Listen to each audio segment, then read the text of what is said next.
of the United States of America, and to the republic for which it stands, one nation, under God, indivisible, with liberty and justice for all. Almighty God, give us the strength, courage, and wisdom to always act in the best interest of the people of Westchester County while in this chamber. Let's keep in mind that every decision that we make impacts upon the life, health, and safety of all our great county residents. Amen. Madam Clerk. Majority Leader Harcum. Here. Minority Leader Ms. Hano. Here. Ms. Borgia. Here. Mr. Burrows. Here. Mr. Gelfarb. Here. Mr. Kaplowitz. Present. Ms. Marcotte. Ms. Myers. Here. Ms. Perez. Here. Mr. Ryan. Here. Ms. Shimsky. Here. Mr. Smith. Here. Ms. Spreckman. Mr. Testa. Here. Ms. Williams. Here. Mr. Williams. Mr. Chairman. Here. Mr. Chairman, we have a quorum. Thank you. Mr. Harcum. Thank you, Mr. Chair. At this time, I would move for a brief recess. Mr. Harcum, Mr. Mazzano. Second by Mr. Mazzano. Members, we are on recess at the call of the chair. We expect that to be about 15, 20 minutes. All right?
they put it in, we added a couple of words, David Yells for it. Stop it.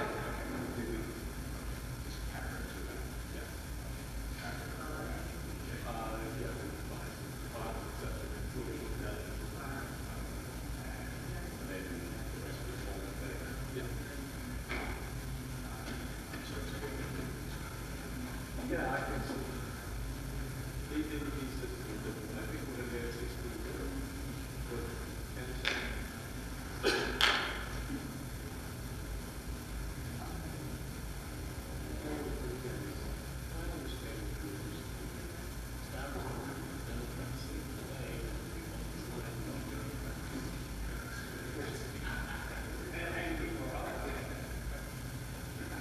but it's a lot better for you instead of showing the legislation is 6 to 0 as opposed to 12 words.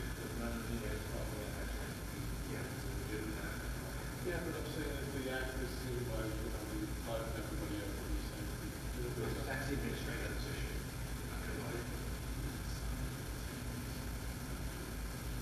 He's going to sign it right away. Well, that's the sign. Yeah. So.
for the fellow legislators. I'm ready to go.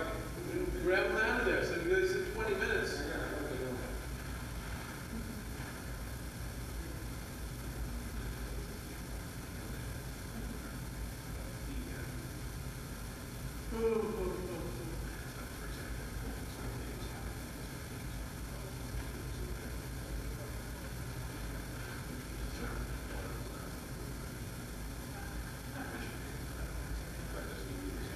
They switched from red, the cardinal red to the white.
pass? Oh.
Have like a town hall meeting, you mean?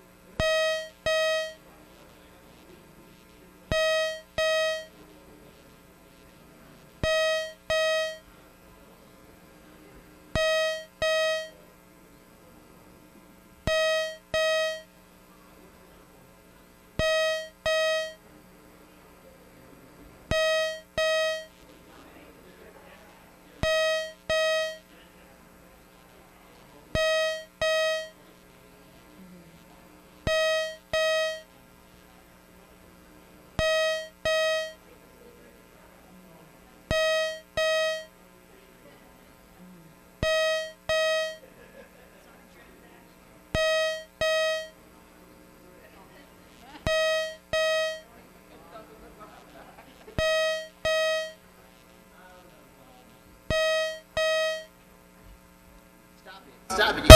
Wrong illusion. I know, right. Sorry, thanks. It's a public meeting, Right, I got a 1 o'clock meeting, so, you know. but any member of the public could come? Wait, where's my glasses?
Here's hoping. They are working. They're gonna kick in the middle of the meeting for all you brownie eaters.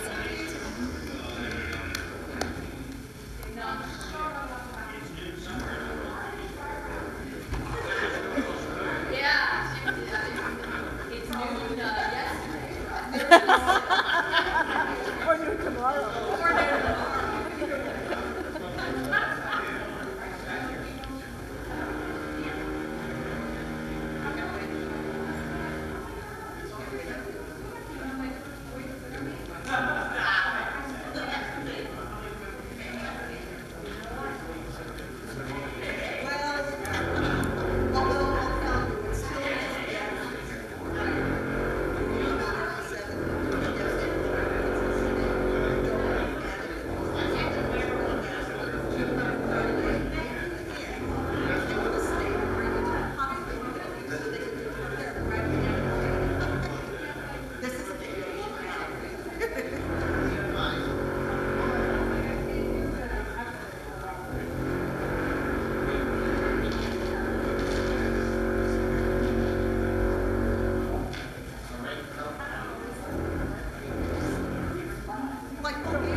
All right, members, we're back from recess.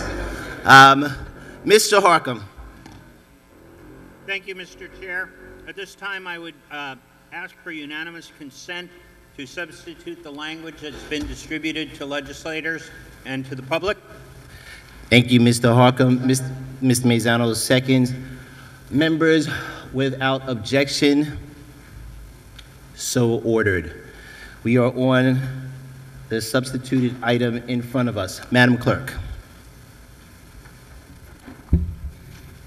Submitted by the Chairman of the Board, an act authorizing the County Attorney to institute legal proceedings on behalf of the County of Westchester against the United States Department of Housing and Urban Development and any other necessary and appropriate parties to challenge, among other things, the determination to withhold and/or deny and reallocate fiscal year 2011 community planning and development grants.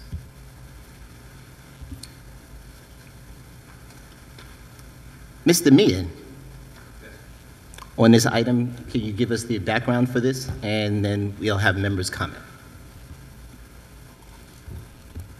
The background is that the county received a letter from HUD on March 25th stating that if they did not receive a satisfactory response by April 25th, that HUD would reallocate the 2011 Community Block Grant funds and the other related funds to other recipients, which would put them beyond the county's ability to retrieve them unless a lawsuit is commenced prior to that time. Thank you, Mr. Meehan. Members on this item. No one wants to go first. Ms. Myers. I will be brave and go first. I will be voting no on this legislation. I believe it is foolish litigation that this board is pursuing when our administration of this county is actually at fault in this issue, and that all we are doing with this legislation that would allow litigation is antagonizing our federal partners who may be even more inclined to overturn the settlement agreement that was entered into by this board. Thank you very much. Thank you, Ms. Myers. Members on this item. Mr. Ryan. Thank you, Mr. Chairman. I know that we've spent a great deal of time with this particular piece of what has been a running 3-year conversation now, going back to early August of 2009. We've taken up a lot of important issues during this time. They've had to do with a wide variety of topics that the county is involved in, where the county performs, hopefully more often than not, to the benefit of our residents. As our county attorney just mentioned, we were confronted with a letter a short while ago that caused us all together to get together and give some good thought to what would be in the best interests of Westchester when we considered our reaction to all of what that meant. So, I too, as Judy mentioned, she was going to be brief. Legislator Myers mentioned that, and I too, I'm going to be brief. I'm not voting in favor of this today. I think it's, to say the least, I think it's antagonistic. I think it will not have a positive impact with our federal officials who represent our state in this particular area. I don't think it's going to be seen positively by the federal agencies. I do not believe it's going to be seen positively by the federal court, Judge Cote. I think that, enough is enough, and there comes a point in time that I think we have to realize that there's a reason why we're in the situation that we're in today. We have responsibilities. We have known about these responsibilities since September of 2009. We had our first deadline to meet on December 10th of that year, and there was a failure to do that. And then, of course, there were subsequent attempts to meet the requirements that were put upon us through the settlement. There is obviously a discussion going on now as to whether or not we're in compliance or not in compliance. But I think that what we should be doing is coming together as a legislature and coming together as two branches of government, the legislative and the executive branch, to roll up our sleeves and get the work done that needs to be done so we can satisfy the requirements, to make sure that all parties that need to weigh in on this are given time to weigh in on it. I know that there is a big one out there, the monitor and the assessment that Mr. Johnson's doing with respect to one of the issues. We have certain requests that are pending, and I think that we need to put our stock in the fact that we have decent relationships with our federal partners that are either initiatives that are reasonable or are responses that are reasonable. I think that there's enough of a track record to see that they can be responded to in kind. I think that that's where we ought to be investing the time and effort. If it's work on our part, we can get it done. If it's take advantage of what has been for years good relationships between us and our federal partners, us and the federal government, I think that that's where we need to be looking to go at this point. To sue the feds, I think it's not in anybody's best interest, and certainly not in the best interest of the municipalities and the agencies that rely on the money that's at stake. And this will just be the first go-around. And I know that there has been discussion about, the 25th being a drop-dead date. I would remind everyone that it is not. This money actually disappears and goes away in September. There is plenty of time in this rethinking by the federal government as to the reallocation process for those funds. There's plenty of time for us to reestablish our position on the list, to receive that money. It's just a matter of our all working together to get the job done that we need to do. And I fully acknowledge that there's some information out there that's yet to be received, and that'll help clarify to what degree we have satisfied the requirements. But I think we need to work on having that play out. And I would advise against granting this authorization to the federal government. Thank you, Mr. Ryan. Other members, Ms. Spreckman. I am happy to stand up and vote for this. I don't like any lawsuits. I never did, and I don't. But what I do care about people, and I care about all the other communities. I come from Yonkers. Yonkers has their own CDBG funds, but I feel sorry for all the communities that are waiting for this. And irregardless of what Mr. Ryan has said, we were given a date, and the date was the 25th, and I am afraid that we were going to lose that money, and I will do anything to save that money and work on source of income and wait and see what the monitor has to say about the zoning problems. And I thank everybody for coming together and coming up with a solution to give us the time, okay, to make sure, and that is the only reason why there's a lawsuit. If we settle this and they give the people back their money, there won't be a lawsuit. Everything will be fine. And thank you for voting with us. Thank you. Thanks, Ms. Spreckman. Ms. Borgia. Thank you, Mr. Chairman. I find myself in the curious position of agreeing with both previous speakers. I do think that it's a terrible idea to sue the federal government. I think it's a doomed lawsuit that we will lose.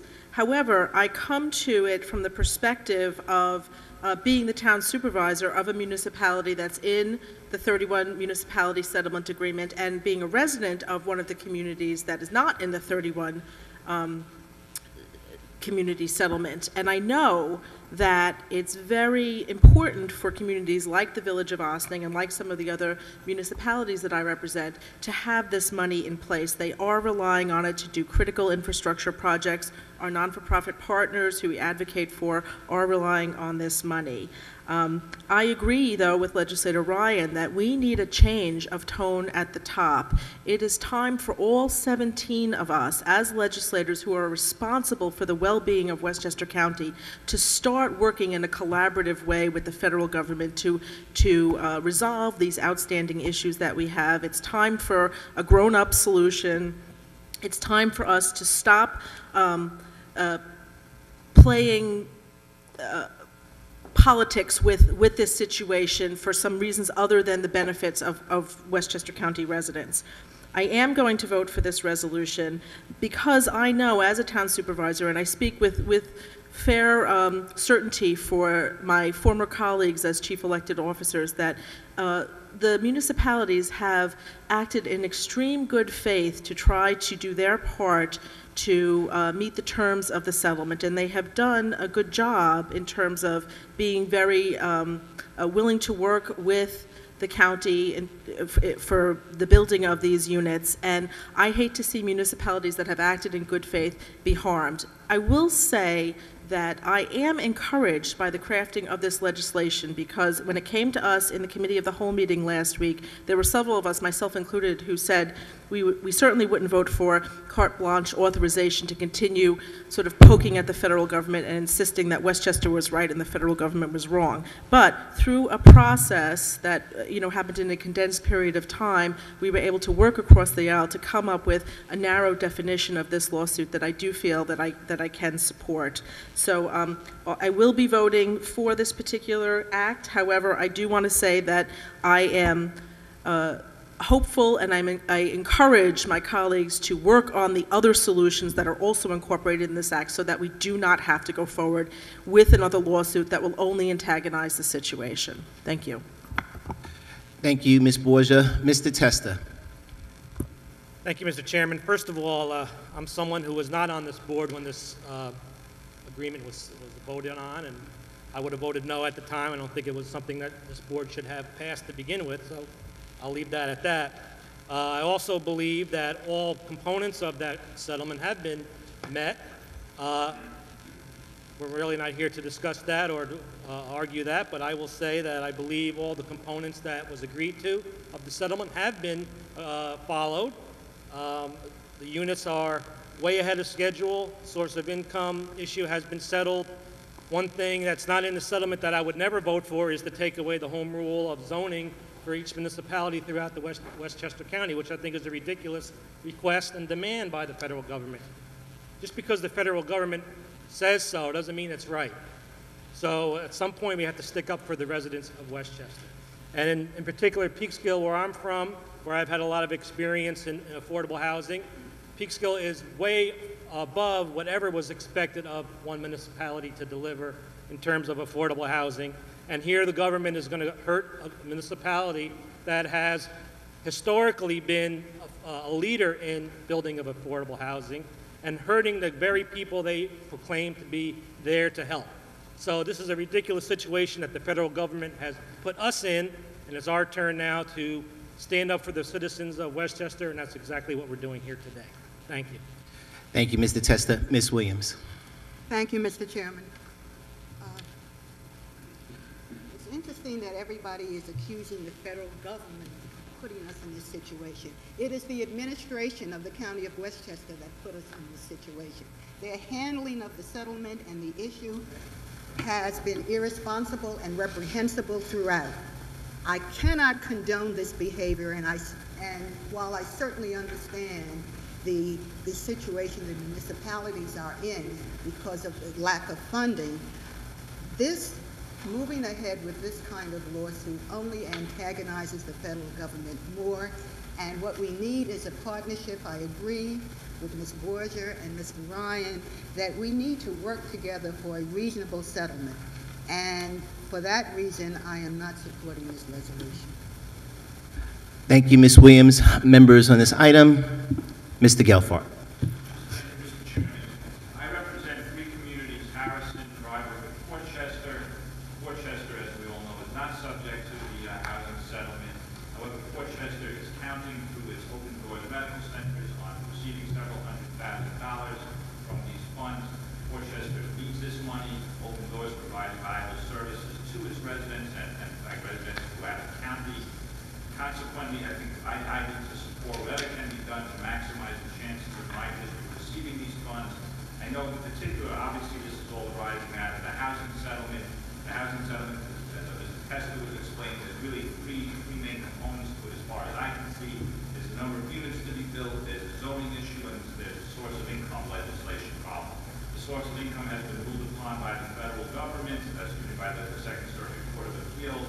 Hopefully the legislative branch here and the executive branch will work something out with us. Source of income, we're kind of having our heads back together to get that done. In terms of the number of housing units, clearly we are ahead of where we're supposed to be. There really is no grounds for any complaint there. With respect to zoning, obviously a lot needs to be done on that ground.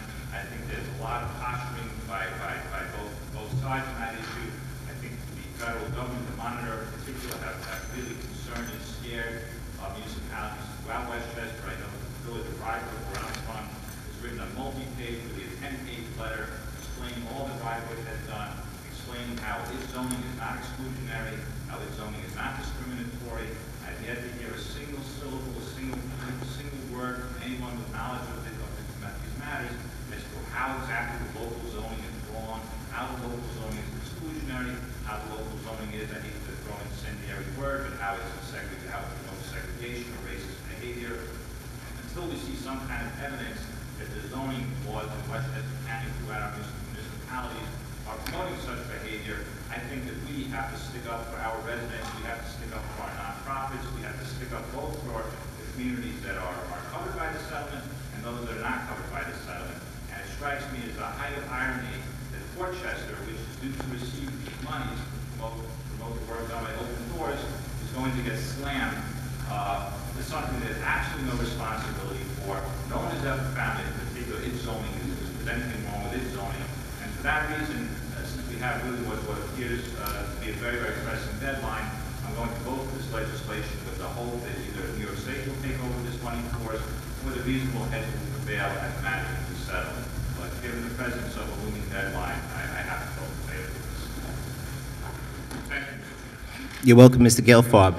Members on this item. Mr. Smith.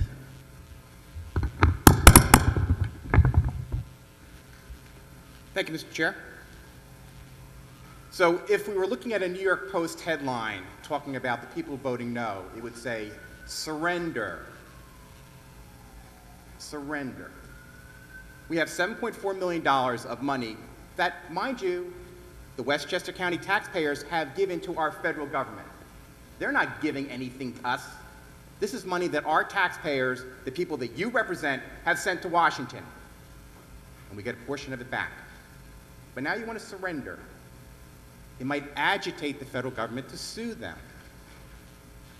I seem to remember a lot of meetings where I sat here through last summer where a lot of you had no problem with committing lawsuit after lawsuit after lawsuit. This is not something that's new to this group over here. Nothing new at all. We're going to agitate the federal government. Someone represented the fact that, oh, don't believe the letter. They may give us the money anyway. The letter was pretty clear. Now let's peel back that onion of a letter that we got. Let's talk to the various different levels that are actually in that letter. Level number one, the analysis of the impediments. The county, as we know, has spent thousands of taxpayer dollars to produce this document and send it on. Repetitively, we're told it's incomplete, it's insufficient. Now, those of you who sat at the Committee of the Whole meeting 2 weeks ago with me and were paying attention heard me ask the question of Monitor Johnson. I asked him, I said, Monitor Johnson, have you seen any instances within Westchester County of discriminatory zoning? He says, I haven't completed my analysis yet. I said, is there anything you've seen? And I think I repeated him a couple of different times because I was really pressing for an answer. And he did not give an answer to the question. So, I'll pose a question to any of my fellow legislators here. The 17 of us here cover the entirety of Westchester County. So every single piece of land in Westchester County is covered by at least one of the 17 of us. I have not heard any of you yet say, oh, within my district, this zoning is discriminatory. Not one person. Now, mind you, the county executive and his team has said the same exact thing. But he's agitating. He's causing problems. He's the bad guy. Really? I would love, look, you want my email address? smith@westchesterlegislators.com. Send me the zoning in your community that's discriminatory, and I will make sure that we get it on to the monitor. And he can get a head start so he can identify some area, some community within your district that's discriminatory. Now, those of you go back, now I was not on the board at the time during the initial agreement either. But let's go back to the base of the agreement and what initiated the agreement. And let's look at the court documents that came from the Anti-Discrimination Center. In that document, they postulated that any zoning that does not allow high-rise, high-density housing in Westchester County is discriminatory. So, for the 16 of you here, particularly those who are going to vote no against this here, do you agree with that? You're going to go back to your community and say, I'm representing you well, and I think we eliminate and scrap all zoning in Westchester County. Because by the mere fact that we do not allow high-rise, high-density housing, it's discriminatory.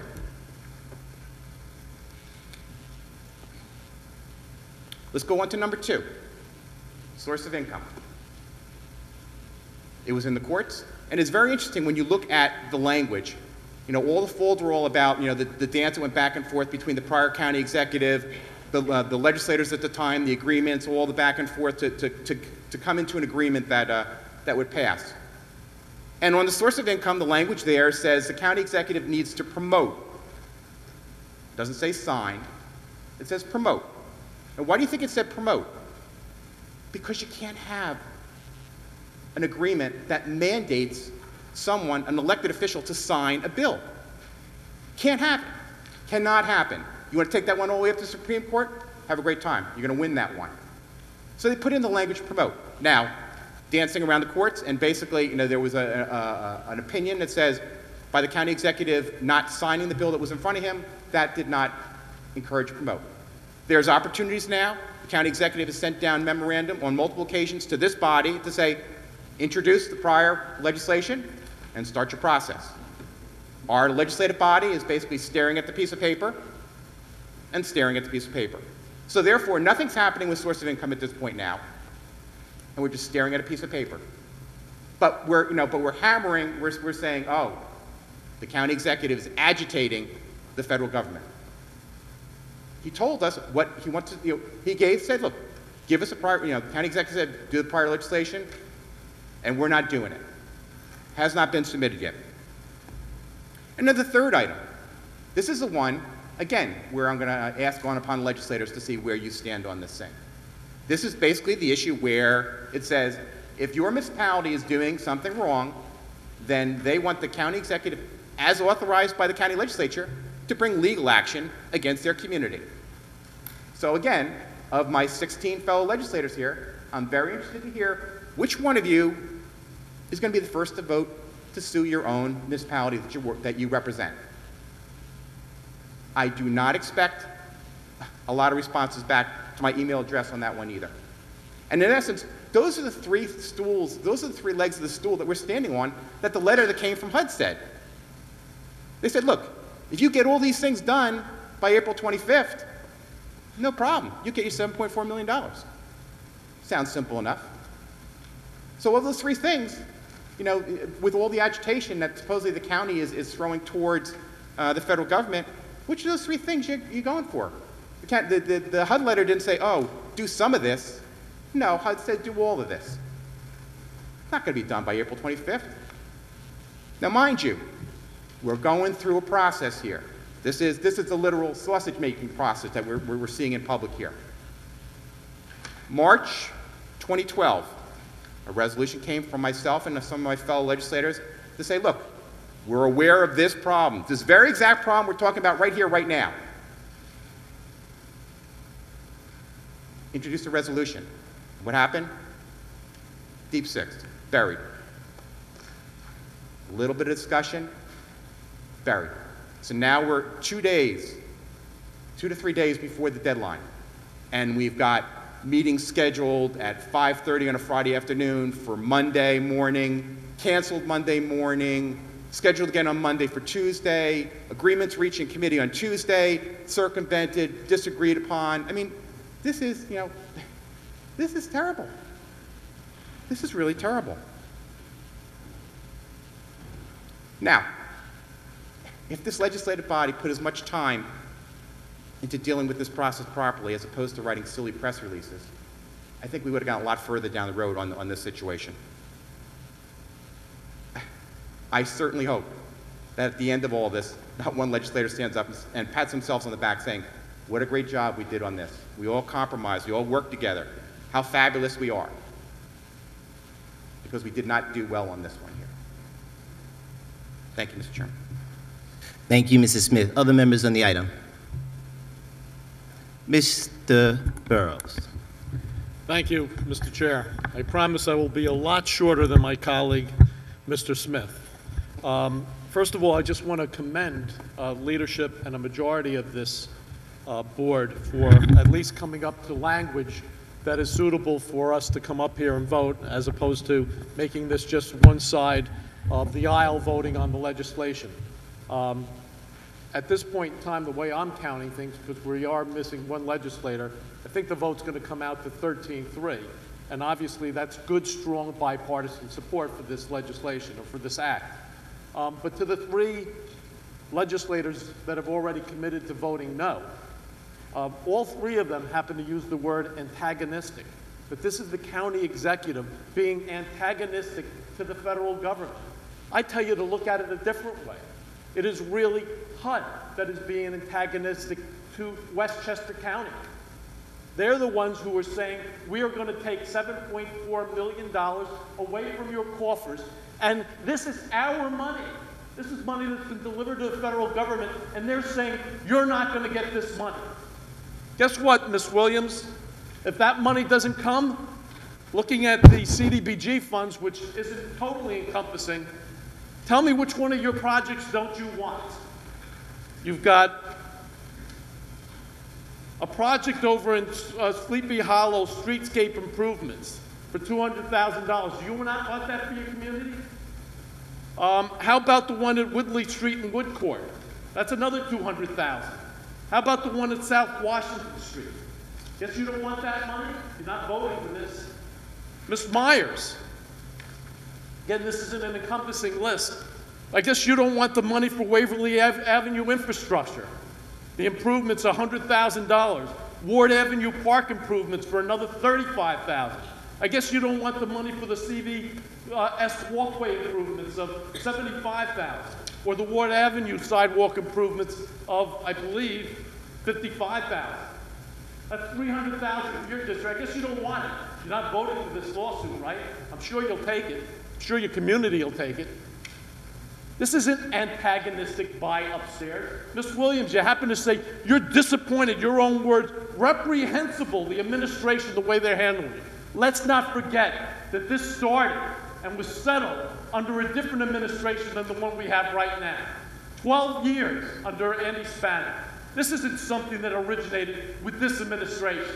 Get the facts straight. So, you know what?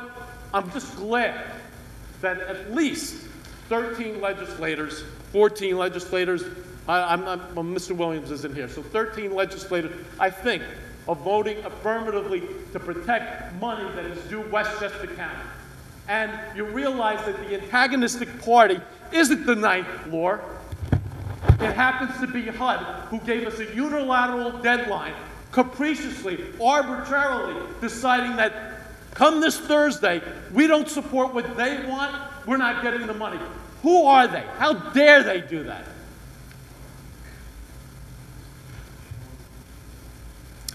Thank you, Mr. Burrows. Ms. Shipsky. Thank you, Mr. Chairman. Of course, complex and sticky public policy issues are not to be decided by New York Post headlines, and that's not the basis on which I'm making this decision. As someone with legal training who was once a practicing attorney, I think that voting a very, very, very narrowed authorization to make sure our legal rights in the process to obtain the federal grant money for our municipalities is the prudent thing to do. On that basis, I'm going to vote for it.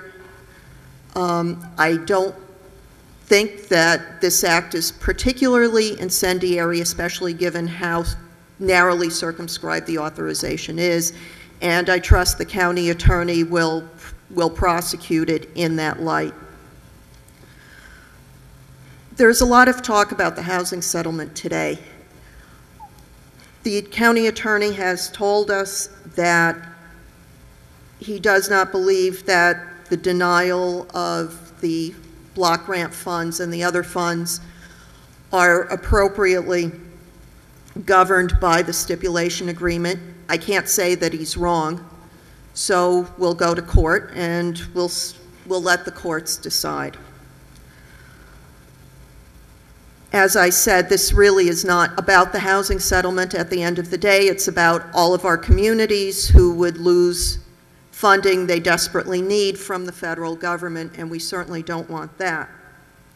But at the same time, we do have to remember that the reason why we are at this pretty pass is because of the housing settlement and because of the way that the housing settlement has been mishandled over the course of the last 3+ years.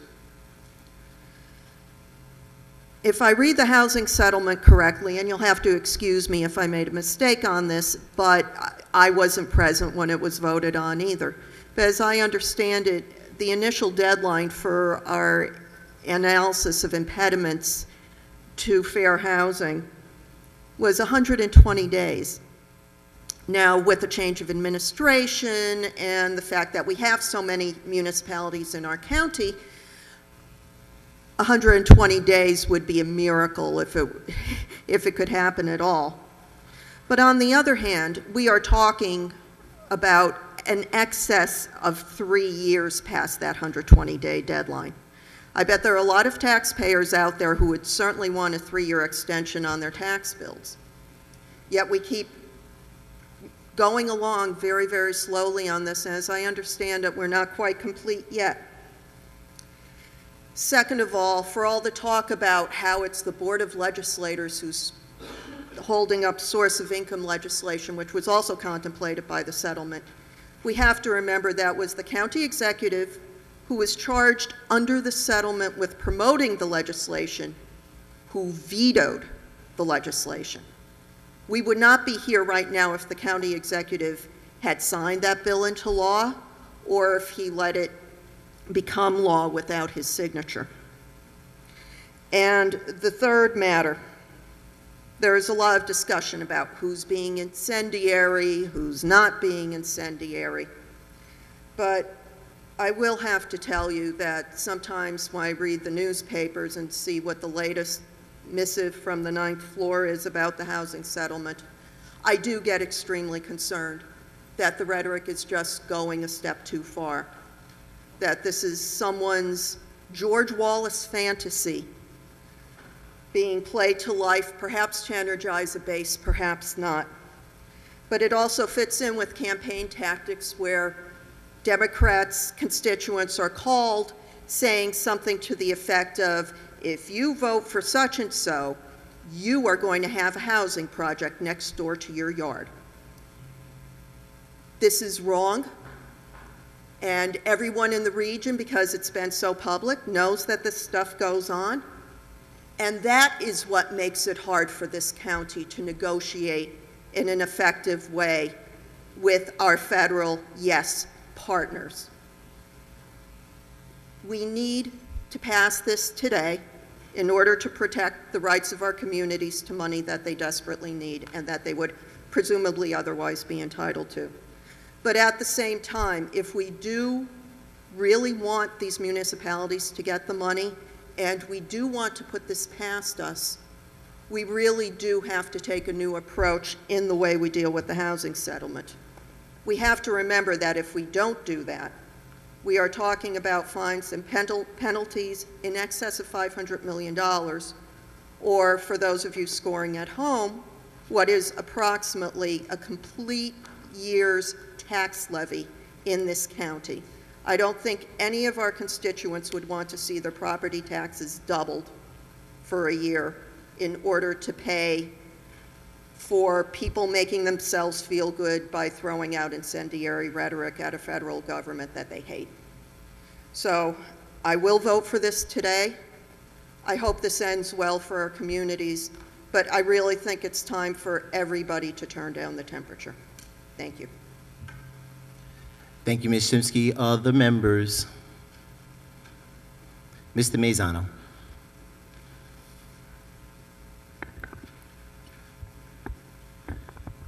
Just want to start out by saying, throwing the name around of George Wallace in this debate shows an utter lack of understanding of American history. It's a cheap shot, and across the line, it shouldn't just have been crossed in this legislature. It has no bearing in fact. It's unfair, and I'm actually shocked that a legislator just threw that name around in this debate. Utterly shocked that that just happened. Pretty outrageous that was just said, because it's so far from the facts, it's so far from the truth, that I just can't believe that happened. With that said, I do want to point out that, as Legislator Burrows did, that this is going to be passed by a bipartisan supermajority. At the end, when we take this vote, a bipartisan supermajority is going to vote for this legislation. And I think that's important to note. We're having a very healthy debate here, but at the end of the day, it is a bipartisan legislation that was compromised. I appreciated working with the Democratic leaders. I appreciated working with the county attorney and the Minority Whip Gordon Burrows. We worked together. We modified the language, and we came out with bipartisan legislation. You know, when I took my oath to be a county legislator, to me, part of that oath meant that I was going to protect the people of Westchester. Now, only 1/3 of my district is affected by these community development block grants. But still, I feel like I have a duty to protect the people of Westchester. That's why I'm here. I was sent here, one of 17, to protect the people of Westchester. So I don't know how you could look at this situation we're in right now and not support this legislation to protect the people of Westchester. I kind of feel it's like my job. I feel it's my job to vote yes for this, because we were sent here to do this very thing. And take any and all action to protect the people of Westchester when necessary. And what I see, my view, is that the federal government blocking these monies is a textbook arbitrary and capricious treatment of Westchester County. You know what those terms come from, folks. That's due process. Federal due process rights. Counties have them too. Governments have them too. The federal government can't just behave any way they want. They can't be judge and jury. And that's what happened here. The federal government pretty much take a look at this settlement agreement, which we're a part of, by the way.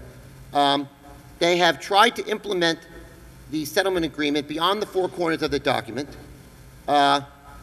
In my view, it's the federal government that's been the most antagonistic in this process, the one that's taken language in a settlement agreement and has blown it way beyond what any of us at the time who were involved in the passage of that settlement agreement. Many of us voted no, and yes, we were all involved in it. None of us thought that the federal government would be taking the actions it's taking right now. I don't know if anyone thought that. We have a right of due process, Westchester County. Due process means we must be treated fairly by the federal government. Do you really think we've been treated fairly by the federal government? Who thinks that? How could you think that? They've basically taken $7 million in funding that's supposed to be coming to the federal government, passing through Westchester County and going through our local governments, and basically, in an arbitrary and capricious, unfair manner, said, we're not giving you the money. They made the decision all by themselves. They didn't even give us a fair hearing. We're entitled to a hearing in this process, folks. We didn't even get the hearing, and they're blocking this funding. So again, I don't know how I cannot vote for this lawsuit. The federal government has taken actions that are arbitrary and capricious, failed due process, and are hurting the people of Westchester. I have to vote for this legislation. I have no choice but to vote for this legislation. I have a duty to protect the people of Westchester as one of the 17 legislators here today. A couple people said that, that this has no chance, the lawsuit. You know, I don't know where that comes from. Do I think it's possible that a federal judge will grant us injunctive relief and freeze this money while we continue this battle with the federal government? Yes, it's absolutely possible. It's absolutely possible that a federal judge will see what I just described to you. The federal government acting in an arbitrary, capricious, unfair manner to the people of Westchester and our local governments, and will freeze this money in place while we continue to exhaust our administrative remedies and fight to protect the people of Westchester and get these federal monies that should be coming to Westchester. So, of course we have a chance to win this lawsuit. Of course we do. With that said, let me just add this. You hear a lot of strong feelings on both sides of this debate. And do I think the federal government has acted improperly and outside the scope of the settlement agreement? Yes. That is my view as someone that was here when we approved the settlement agreement, someone's watched this all the way through the process. I think the federal government has behaved in an antagonistic and political manner and has taken actions against the people of Westchester and our governments. However, I agree with all legislators that have said that we need to do a better job of trying to work this out with the federal government. They may be antagonistic, they may be wrong, but it's hard to fight the federal government. We're seeing that along the way. There's a lot of powers and resources when you fight the federal government. So to my colleagues, all the legislators, to the county executive, to the Justice Department, to HUD, we really need to work through these problems more in a compromised way. All sides are going to have to compromise because I don't really want to keep fighting with the federal government for a long time, for many more years. I don't think that's in the best interest of this legislature. I don't think it's in the best interest of this county government. So to everyone involved, a couple people said, you know, we need to tone things down. I think the most important thing at this point is the legislature, the county executive, and the federal government need to work through these remaining obstacles and get us back on really the most important issue. The most important issue is to build 750 units of affordable housing, which we are ahead of schedule on. That's the most important thing. These language interpretations issues that we're battling with the federal government are an enormous distraction. I think the federal government's wrong. And I think at the same token, we got to figure a way to compromise these issues because this is awfully difficult to keep battling the federal government on a regular basis. But I'll support this lawsuit because we have to support this lawsuit. We have to freeze these funds in place so they're not lost to our local governments. As far as I'm concerned, we have no other choice. So I'll be voting yes on this bipartisan legislation. Thank you, Mr. Mazzano. Mr. Harcum. Thank you, Mr. Chair. It is regrettable that we are at this point today. I am saddened and disturbed by the tenor of this debate here today. It's always been the custom of this chamber that we address the chair. We don't turn to our colleagues and trash talk. We don't taunt. We don't call members out on their votes because we're all here to vote in good conscience in the best way we see fit. And every piece of legislation is complex. There are many sides to it. And I think it's just regrettable, the political trash talk that has gone on. And, you know, I guess the campaign has fully begun, and it's just a shame to see at what level it's starting. I'm also sad that we're here today because at our committee of the whole, the first question I asked the Deputy County Executive was, were any negotiations or discussions going on with HUD? And was told no. And that saddens me, regardless of what people say, who is at fault, and you hear a wide divergence of opinions here on that. It seems to me that the administration, the moment HUD said that, and the judge and everybody else weighed in that these funds were possibly at risk, should have been on the phone on a daily basis. What can we do to ameliorate this situation? What can we do to compromise? How can we find common ground? Instead, there was stony silence, and now here we are discussing litigation. I also just want to put on the record, you know, this notion that the analysis of impediments is somehow beyond the four corners of the agreement is just a patently false statement, since it was the analysis of impediments that brought the suit in the first place. It was the failure of the county to do the analysis of impediments properly got us to this point. It's what brought the lawsuit. And the fact that we're back here, late submissions, no submissions, late submissions, back and back and back and back,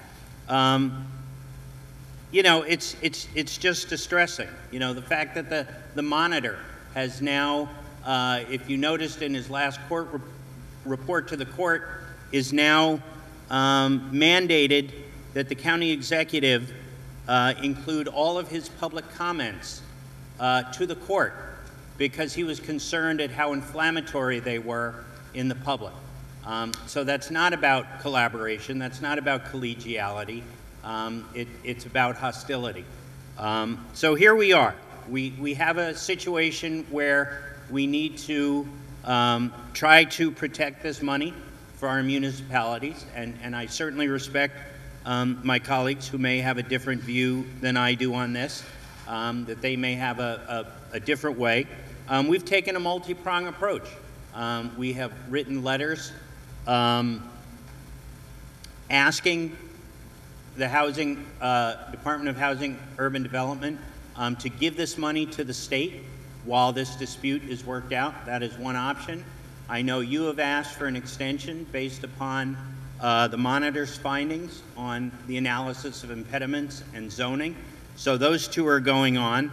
But in the short term, we have a deadline on Wednesday. And I feel that, you know, I can't leave any stone unturned. When this legislation first came to us, I thought it was far too broad.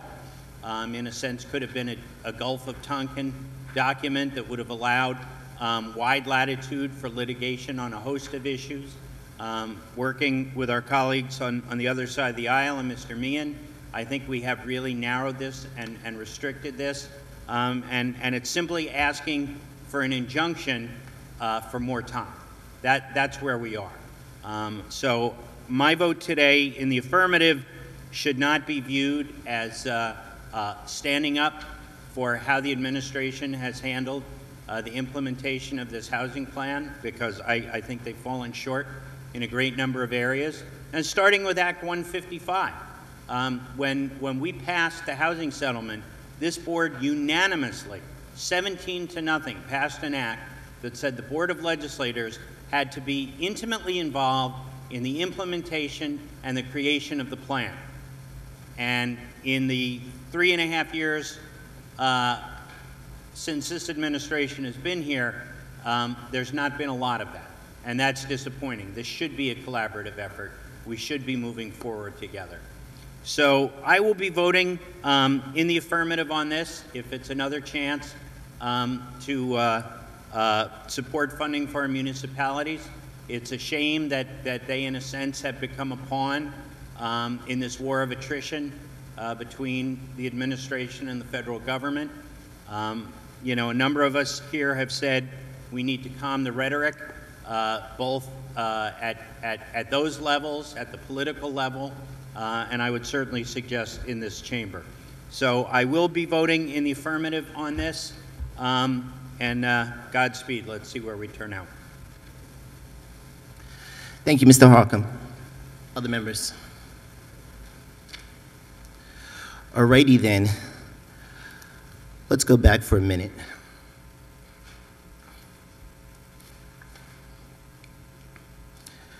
We received, and actually we didn't receive directly, we actually had to ask HUD to send this information to us directly because we found out through the media about this specific letter, which is on March 25th, which is the notice of intent to reallocate $7.4 million in fiscal year 2011 formula funding. And one of the things that strikes me in the beginning of this letter, right in the opening paragraph, that says, unfortunately, the county's conduct has left us no choice but to initiate this action. To date, the county has not provided satisfactory certification that it will comply with its obligation to affirmatively further fair housing as part of its fiscal year 2011 action plan. By statute, these formula funds are time limited and will expire September 30th, 2013. If they are not reallocated, the funds will lapse and not be available to be used by program assistance to anyone.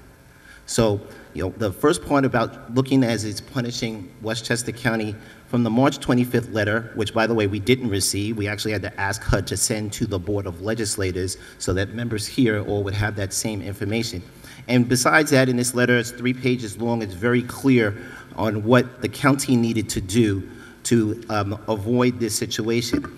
Big, bold, underlined text: to avoid permanent loss of fiscal year 2011 CDBG, home and ESG funds, the county must provide to HUD by April 25th a satisfactory zoning analysis and a plan to overcome exclusionary zoning practices, as well as a plan to abide by the district's ruling on source of income. On our how, which was mentioned, and certainly there was fun parts of trying to make sure that we had all members be able to hear the monitor and to be able to follow that up with a committee of the whole based on the request from the administration to, from the county executive to commence this legal action that is in front of us now. While we were waiting for the county executive, who has not come down on his request, but we did accept Mr. Meehan and the deputy county executive coming down to speak about this request. Although many media outlets did have that opportunity to hear directly from the county executive on this particular thing, I thought that it would be good for the legislators that are going to be voting upon the request of the county executive to hear from him directly. That was on April 16th. On April 16th in the evening, we received this on April 17th. Again, not directly, because we're not copied on this particular letter. It went to the county executive on April 16th, and it was CC'd to Mr. Meehan, David Kennedy, and the folks from the U.S. Justice Department, but we did not get it directly. But in this letter from Glenda Fusa, the Deputy Regional Counsel for New York and New Jersey, by the way, some of us have met because she's been here many times, sent a 6-page letter. And in that 6-page letter, she reiterated with the March 25th intentions, but she also talked about the facts. The county submitted a revised AI, analysis and impediments document. The last one we submitted was July 11th, 2011. What this letter is suggesting, besides all the various meetings that they had, I mean, it's 6 pages of meetings and clearly stating that while there's some that may assert that there was not due process on this particular funding from the stipulation agreement side, it's clear that there's been many meetings and trying to have HUD provide us technical assistance, even though it even sends that in its conclusion. But it says here that the last submitted AIs from Westchester County were June 13th, 2011 and July 11th, 2011. Now, that seems really interesting, since that was the question that was asked directly at the county when we had the committee of the whole, and said that there was no discussions. There was just a reference that said that they would have been on the phone immediately from March 25th, but it seems clear that from July 11th, we haven't had any action on resolving these particular problems.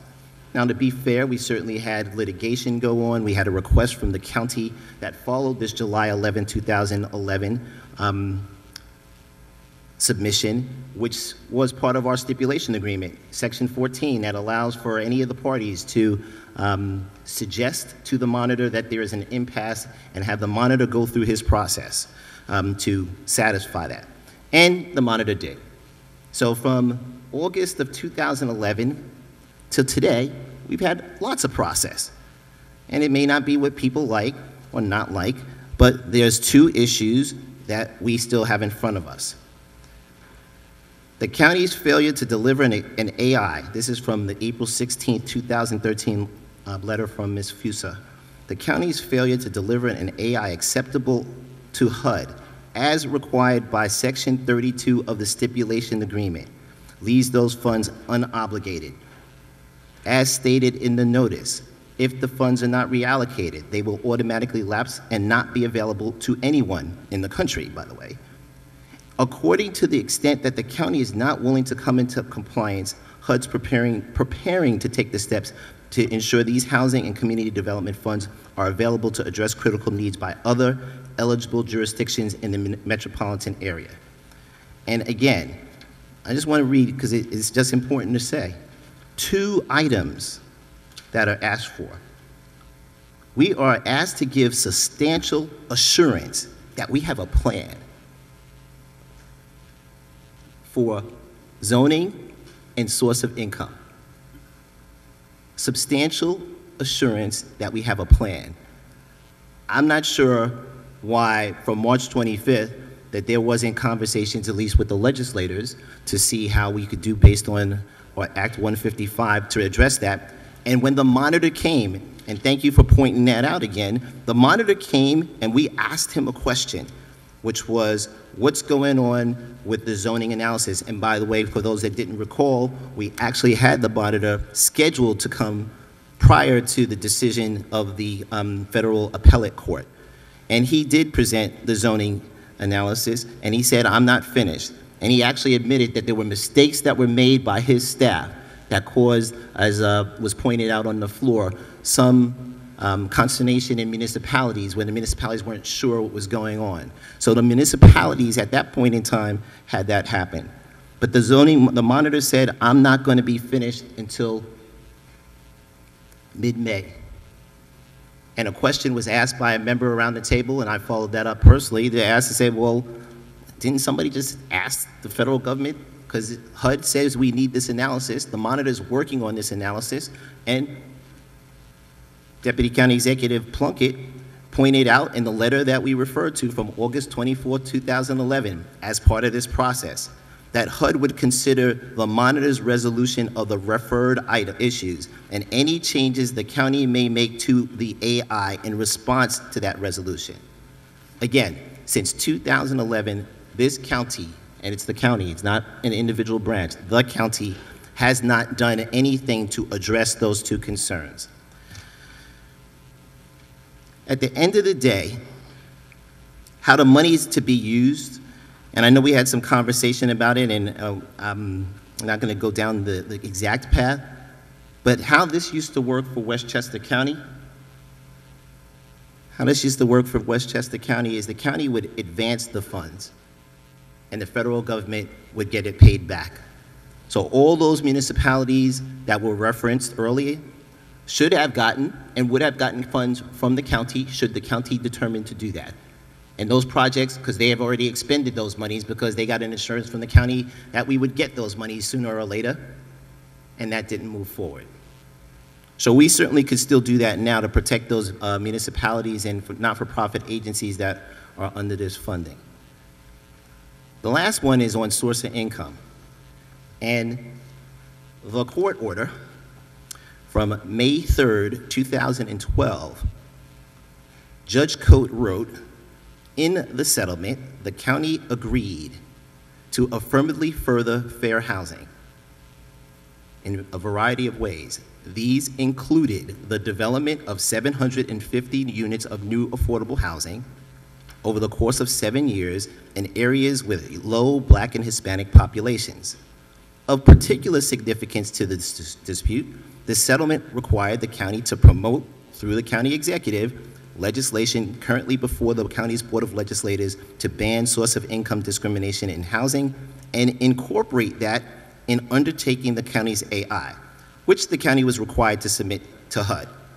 As the monitor noted in his December 31st, 2011 biennial report, legislation to ban source of income discrimination in housing, if it were to become law, would prevent landlords from refusing to rent to tenants solely on the grounds that a person's income is derived from government programs such as Section 8 Social Security or disability benefits.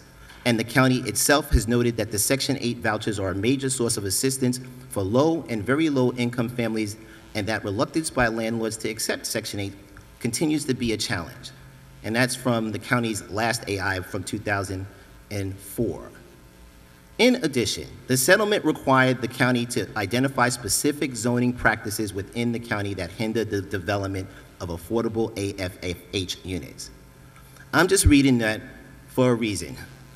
There is nothing in this document, nothing in Judge Coates' decision, nothing in the stipulation agreement that says anything other than affirmatively furthering fair housing, period. There's no discussion about race other than as it is relating to the analysis of impediments document to show how the county was going to affirmatively further fair housing, which, by the way, it did. And that was why we got in trouble, because we said we were going to do these things to affirmatively further fair housing, and we didn't. On source of income, I will challenge my colleagues, because I heard it so many times. Since I was the author of the first source of income legislation, the one that was vetoed by the county executive, the one that, legislators Harcum and Burton, who's not here anymore, and Rogowski, who's not here anymore, worked on and met around the county and spent 2.5 years dealing with 2 different sessions. And Lois Bronze, who, the Honorable Lois Brown's previous chair of this board, who started this well before I was here on the Board of Legislators when trying to have source of income, come up with that. Saying that we should just throw out what we already had before that got rejected, that shouldn't even be a thought. People want to work together and figure something out? All right, put something down on a piece of paper and advance it. Just like advancing resolutions that are calling for any set of things, we can do that same resolution as well. But quite frankly, the county executive, from my humble point of view, could promote source of income by sending down legislation, and he might actually satisfy the requirements from analysis of impediments document. But that's just one point of view. At the end of the day, I congratulate Mr. Mazzano, Mr. Harcum, Ms. Shimsky, and Mr. Burrows for working with their respective caucuses, this morning and over the weekend, to try to understand and come up with something that at least could be presentable from the legislator's perspective based on the Committee of the Whole meeting, where people wanted to limit the type of action that was being moved forward. Mr. Bean for being there with this morning as well to do the additional adjustments and pretty much working quickly through those items. At the end of the day, I'm not going to support this legislation because I think it is sticking the thumb in the face of some folks that we need to help us out through this situation. And quite frankly, since we haven't done anything to 2011, I'm having a hard time saying how it's been arbitrary and capricious. That being said, we hope that everyone will vote their conscience on this item. Madam Clerk, a long roll call vote. Mr. Harcum. Yes. Mr. Mazzano. Yes. Ms. Borgia. Yes. Mr. Burrows. Yes. Mr. Gelfart. Aye. Mr. Kaplowitz. Aye. Ms. Marcotte. Aye. Ms. Myers. No. Ms. Perez. Yes. Mr. Ryan.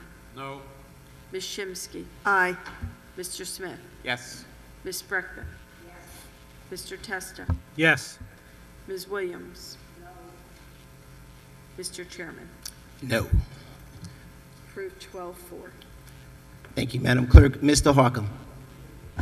Thank you, Mr. Chair. At this time, I move that we adjourn this special meeting. Thank you, Mr. Harcum. Mr. Mazzano? Second by Mr. Mazzano. Thank you for that second. Madam Clerk, a short roll call vote. Mr. Harcum. Yes. Mr. Mazzano. Yes. Mr. Chairman. Yes. On the motion of Mr. Harkins, the board stands adjourned.